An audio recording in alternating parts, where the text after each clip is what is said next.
सुप्रभात बच्चों। बच्चों, हम अपने आसपास पशु पक्षियों को देखते हैं, पर जैसे ही हम उनके पास जाने की कोशिश करते हैं, वे हमसे डरकर दूर भाग जाते हैं। तो बच्चों, आइए आशीष की कहानी पढ़ते हैं, जो आप जैसा ही एक छोटा बालक है और मोर से दोस्ती करना चाहता है। मोर एक बड़ा ही सुंदर पक्षी होता है। तो बच्चों, आइए इस कहानी के माध्यम से मोर के बारे में और भी रोचक तथ्य जानें। सावन का महीना था। आशीष बड़ी भैया के साथ नेहा दीदी के घर गया। अजमेर में दीदी का बहुत बड़ा घर है। घर के आंगन में नीम का बड़ा सा पेड़ भी है। शाम का समय था। आकाश में काले काले मेघ छाए थे। मेघ यानी बादल बच्चों।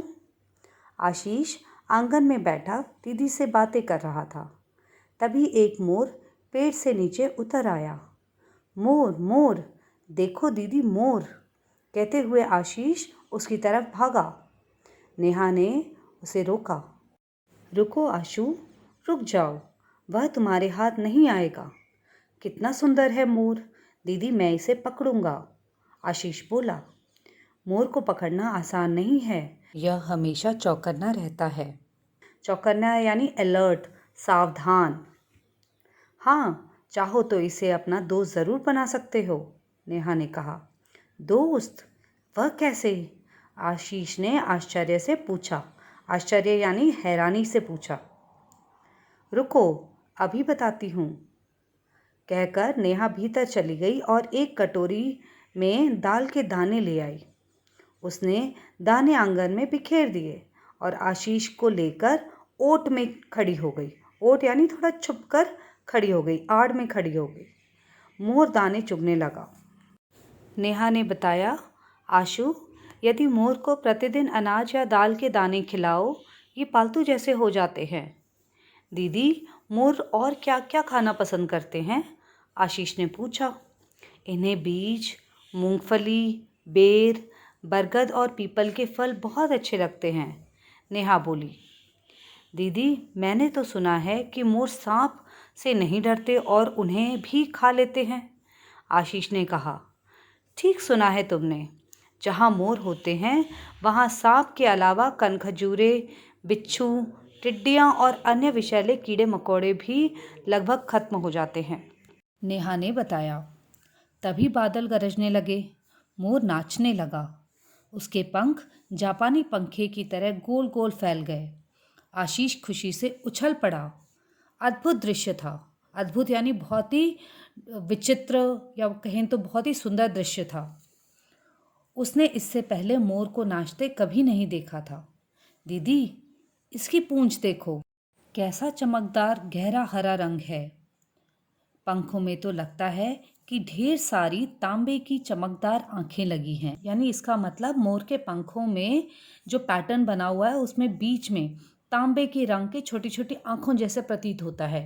तांबा का कलर जो होता है वो कॉपर का कलर, ब्राउनिश और शाइनी ब्राउनिश कलर होता है। इनके बीच का जामुनी रंग भी कैसा चमक रहा है। आशीष प्रसन्नता और जोश में बोले जा रहा था। नेहा बोली, तुमने इसकी गर्दन देखी? गहरे नीले रंग की है और पेट बिल्कुल बादामी रंग का। बादामी, बादाम का क्या कलर होता है? ब्राउनिश कलर होता है, तो वो रंग। हाँ, और देखो, नाचते समय इसने अपनी गर्दन कैसी तान रखी है। तान यानी एकदम इरेक्ट, स्ट्रेट, वैसे, आशीष ने कहा। नेहा हंसकर बोली, भाई, जब यह इतना अच्छा नाचता है तो थोड़ा घमंड तो होगा ही। आशीष भी हंस पड़ा और बोला, लेकिन इसके पैर एकदम सफ़ेद हैं, ज़रा भी सुंदर नहीं है। तो क्या हुआ, हैं तो बड़े ताकतवर। इस वाक्य का अर्थ है कि मोर के पैर काफ़ी ताकतवर होते हैं। आगे देखते हैं, इसके पंख भी बड़े मजबूत होते हैं, तभी तो आवश्यकता पड़ने पर यह तेज दौड़ सकता है और उड़ भी सकता है। जब यह किसी शिकारी जानवर को देख लेता है तो झट से उड़कर पेड़ पर बैठ जाता है और क्यों क्यों करके सबको सावधान कर देता है। तो मोर की आवाज़ कैसी होती है? क्यों क्यों जैसी होती है। इसके माथे की कलगी भी कितनी सुंदर है। तुम इसे मोर का मुकुट कह सकते हो, नेहा ने बताया।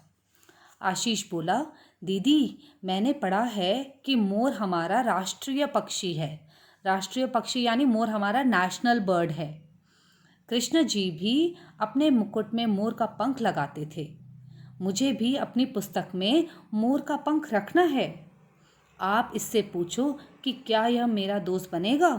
इतना कहकर आशीष मोर की तरफ बढ़ा। मोर झट से उड़कर मुंडेर पर बैठ गया और नाचने लगा।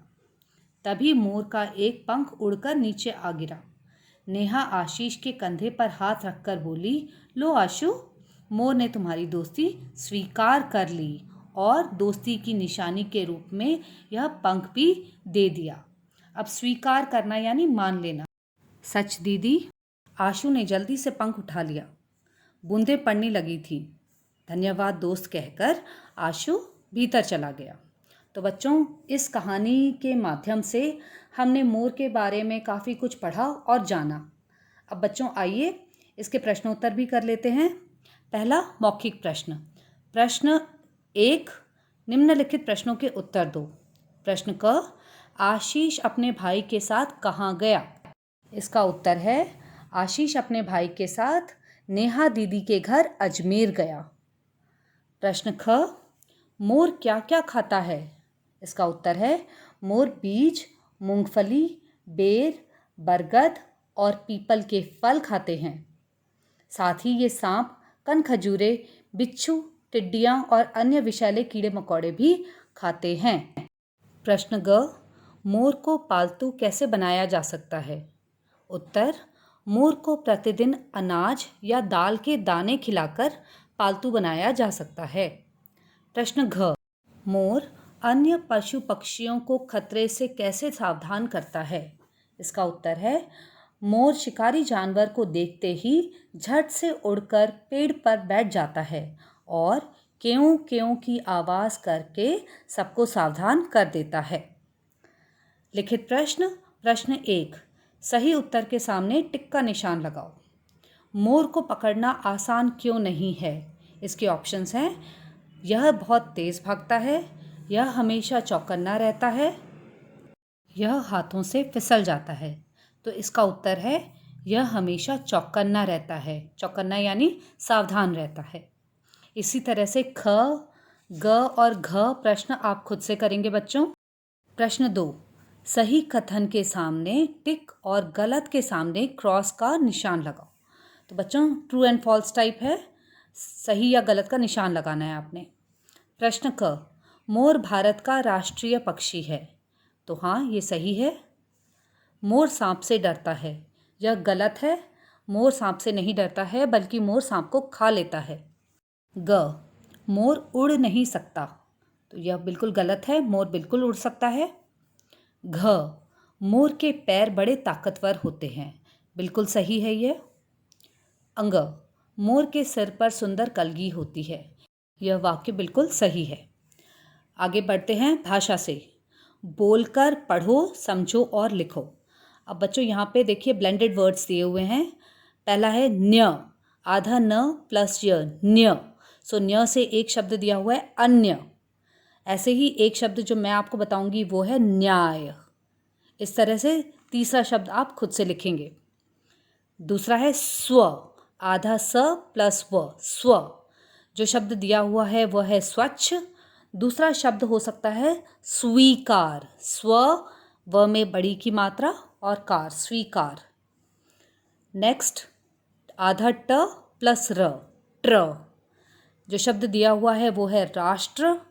एक शब्द मैं आपको बताऊंगी पेट्रोल, प में ए की मात्रा, ट्र ओ की मात्रा, ल। प्रश्न 2, इन शब्दों के बहुवचन रूप लिखो।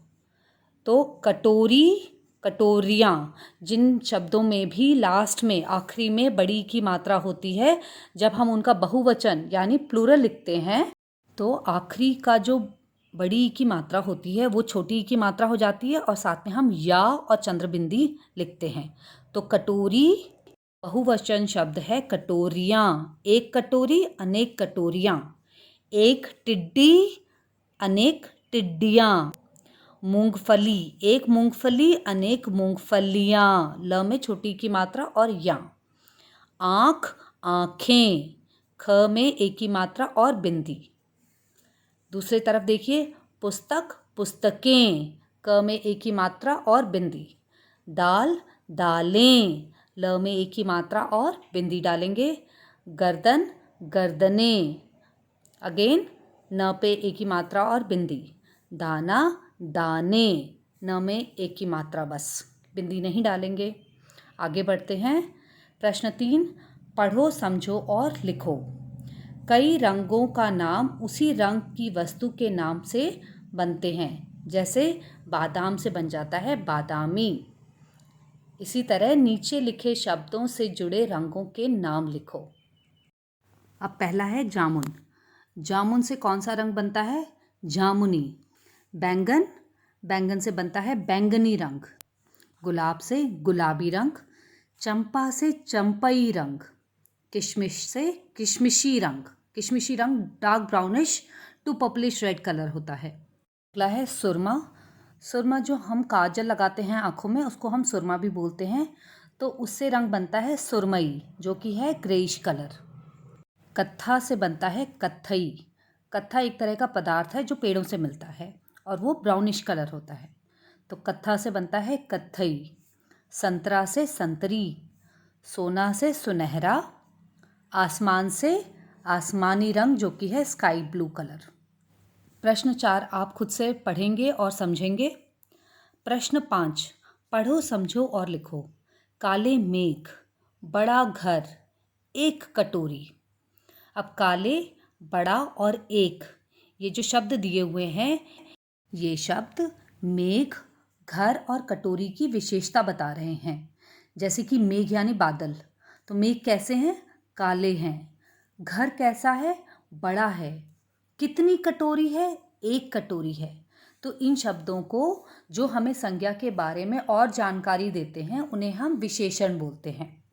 तो बच्चों, यहाँ पर हमारे पास रिक्त स्थान दिया हुआ है और उसके राइट हैंड साइड में कुछ संज्ञा शब्द दिए हुए हैं और हेल्प बॉक्स में हमारे पास विशेषण है। बच्चों, दिए गए संज्ञा शब्दों के सामने हमें सही विशेषण शब्द चुनकर लिखना है। जैसे कि दृश्य, दृश्य यानी सामने का नज़ारा। तो कैसा दृश्य? शिकारी दृश्य, चमकदार दृश्य, जापानी दृश्य, विषैले दृश्य, राष्ट्रीय दृश्य या अद्भुत दृश्य। इसमें से परफेक्ट आंसर होगा अद्भुत दृश्य। आगे है आँखें। कैसी आँखें? तो चमकदार आँखें। कीड़े, कैसे कीड़े? विषैले कीड़े। कैसे जानवर?